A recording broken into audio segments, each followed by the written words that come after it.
Hello everyone and welcome back to my Bold and Beautiful 29 YouTube channel. I hope you guys are having a wonderful day. Before we start, please hit the subscribe button and give this video a thumbs up.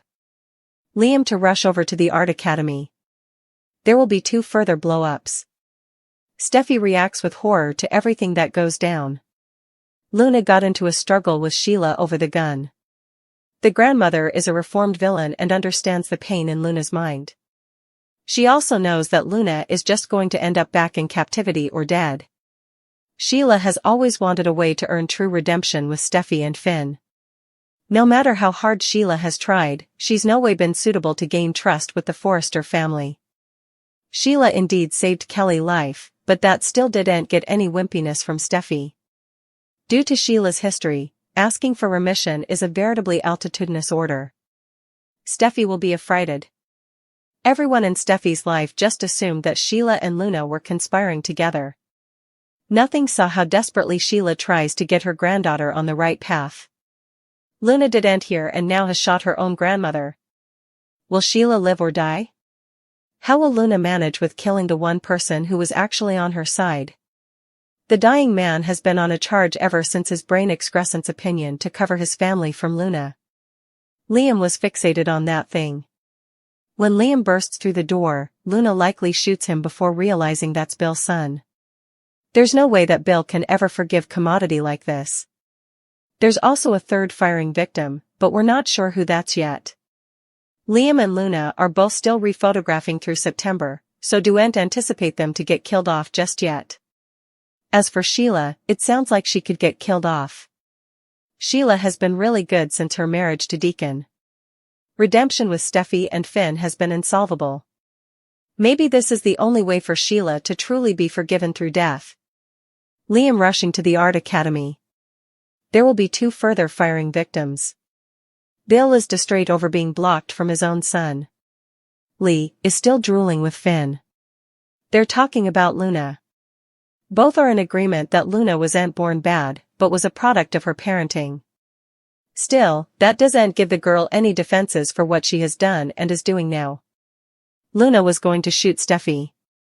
Still, Sheila jumped to get the gun down from Luna. During the struggle, a projectile went off. Both women had fright looks on their faces. Luna's eyes look more like shock and Sheila seems to be the bone. That gets shot. Luna loved her grandmother, so when this happens, she could fully lose control. Liam busting through a door. I can't be sure, but it looks like the door to the temporary art academy at Wyatt Old Sandhouse. With Liam having a brain excrescence anyway, he was slated to come to the deliverance.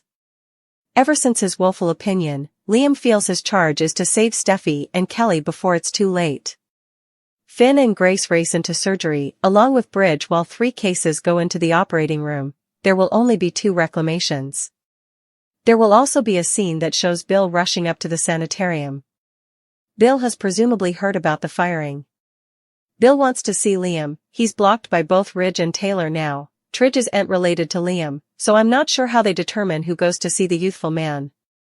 While Bill understands everyone is angry with him about Luna, he feels shamefaced and wants to make it right.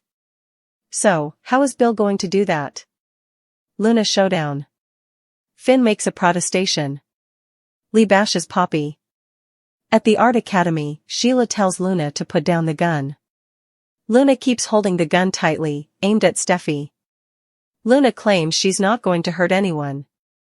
Sheila reminds her that she's saying that while holding a gun. Luna insists on having a place in Finn's life. Sheila tells Luna that she prompted her to leave LA. Luna says just because her grandmother couldn't get acceptance doesn't mean it's her fate too. Sheila tries another angle. Sheila says perhaps one day she can be accepted, but not moment. The first time Luna felt safe and loved was in Finn's arms. However, Finn no way would have told her their true connection if he didn't want her in his life. Sheila tells her to stop making pitfalls.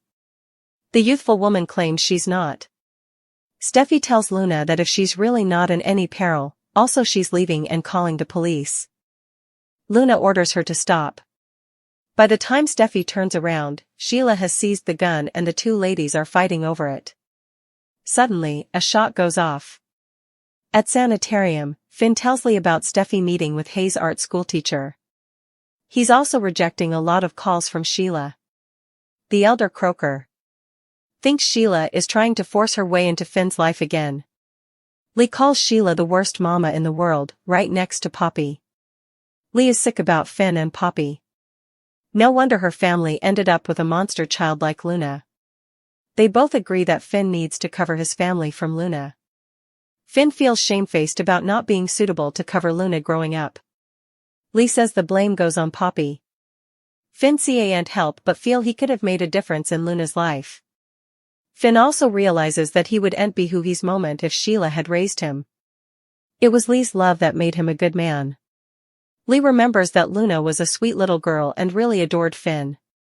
Luna wasn't born bad, but Poppy twisted her thinking. Poppy ruined Luna's life, Lee says. Taylor explains why Sheila was there. Ridge has nothing nice to say and a lot of silly allegations about Hayes. Elektra enters with Will. Elektra had some samples for Steffy to review. Taylor explains why Steffy isn't there. Elektra prodigies if the communication of the fortune teller was missed. Taylor agrees that Luna is getting more unstable, but laughs at the study of Sheila saving Steffy. Luna is on the loose. She's set on getting vengeance on Steffy, and her plan has destroyed. But she doesn't care who she has to hurt to get what she wants. She'll indeed use Hayes as a pawn in her game. Luna participated her plans with Sheila. She thinks she can trust her grandmother since she's a she-devil who's caused her share of trouble in the history. Perhaps Sheila could advance Luna some advice. But Sheila doesn't want anything to do with Luna's plot. She wants to make sure that her granddaughter doesn't end up in the deep end. Sheila still cares about Steffy and Finn indeed, though they both want nothing to do with her. Sheila doesn't want any detriment caused to her son or grandson. Thankfully, Sheila has someone who could help her. Remy ran into Luna at the firing range where she used Steffy's print for target practice. Remy's been concerned about Luna's preoccupation with Steffy. However, it's Remy, who was formerly obsessed with Elektra, if anyone understands preoccupation. He lately met up with Sheila, who expressed her enterprises about Luna. These two condemned culprits could figure out the suggestions that Luna has been leaving around city. She's formerly left a trail of origami far and wide. Steffy will advise Finn and Steffy about Luna before it's too late. She might eventually redeem herself to the family. This could be her way in, while Luna heads back to jail. Sheila formerly saved Kelly's life in the history. Yet, it wasn't enough for her to have tea with Steffy and Finn.